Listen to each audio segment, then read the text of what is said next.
से रिलेटेड ही होते हैं, मतलब डिविजिबिलिटी चैप्टर से ही आते हैं, डायरेक्ट क्वेश्चन आते हैं डिविजिबिलिटी चैप्टर के। दूसरा, मैं ये कहूंगा कि अरिथमेटिक एक ऐसा सेक्शन है जिसमें मेरे बच्चे, अगर आपको डिविजिबिलिटी का बेसिक बहुत अच्छे से आता है, बेसिक मतलब उसको यूज करना अगर आता है, तो लगभग 99% क्वेश्चंस ऐसे होंगे जहां डिविजिबिलिटी की मदद से ऑप्शन छांटा जा सकता है। विभाज्यता के नियम के आधार पर ऑप्शन में छटनी हो सकती है। 99% क्वेश्चन में ऐसा नियम लगता है ना। तो मेरे बच्चे, डिविजिबिलिटी दो तरीके से दो हिस्सों में अहम है, जरूरी है। मैं बिल्कुल छोटी छोटी बातों पे चर्चा करूंगा। दूसरी चीज ये भी ध्यान रखिएगा, हमें इस बात पे फोकस नहीं करना कि कोई नियम कैसे बना, हमें इस बात पे फोकस करना है कि नियम है क्या। क्यों? क्योंकि हमें हमारे लिए जो जरूरी चीज है उस पर ध्यान देना है। जी बिल्कुल शुभम भट्टा जी। तो आइए मेरे बच्चे, विभाज्यता हम स्टार्ट करते हैं। सबसे पहले हम विभाज्यता लेते हैं 2 पे। देखिए यार, कोई भी संख्या 2 से कब भाग होगी? जब उस संख्या का आखिरी एक डिजिट, एक अंक अगर 2 से भाग हो गया तो समझो संख्या भी 2 से भाग हो जाएगी। 2 को हम लिखते हैं 2 की पावर 1, 4 को हम लिखते हैं 2 की पावर 2।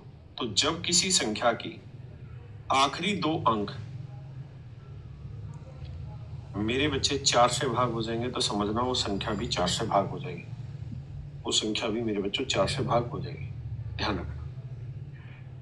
ऐसे ही मेरे बच्चे होता है 8, 8 को हम लिखते हैं 2 की पावर 3। तो कोई नंबर 8 से कब भाग होगा? जब मेरे दोस्तों उस संख्या के आखिरी 3 डिजिट, आखिरी 3 अंक 8 से भाग हो जाएंगे तो समझ लेना संख्या भी 8 से भाग होगी। 16 होता है मेरे बच्चे 2 की पावर 4। तो जब किसी संख्या के आखिरी 4 अंक 16 से भाग हो जाएंगे तो समझना संख्या भी 16 से भाग हो जाती है।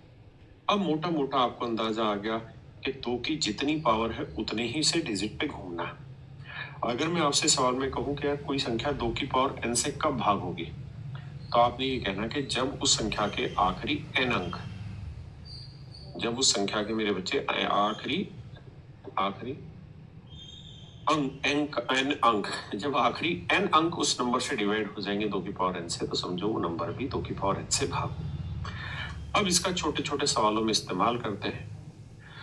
सवाल में कह रहा है दी गई संख्या 2 से पूर्णतः विभाज्य है, तो x के अधिकतम और न्यूनतम मान के मध्य का अंतर ज्ञात करिए। मेरे बच्चे, 2 से अगर आप किसी नंबर को भाग दे रहे हैं तो जरूरी है, 2 से अगर आप किसी नंबर को भाग दे रहे हैं मेरे बच्चे, तो जरूरी है क्या कि आखिरी डिजिट 2 से भाग दिया जाए, आखिरी डिजिट 2 से भाग दिया जाए। आखिरी डिजिट या क्या रखें कि 2 से डिवाइड हो जाए? तो आप कहेंगे कि अंक जो होते हैं सर वो रहते हैं 0, 1, 2, 3, 4, 5, 6, 7, 8, 9 और मुझे 2 से भाग देना है। तो सच बात यह है कि 9 भाग नहीं होगा, 7 भाग नहीं होगा, 5 भाग नहीं होगा,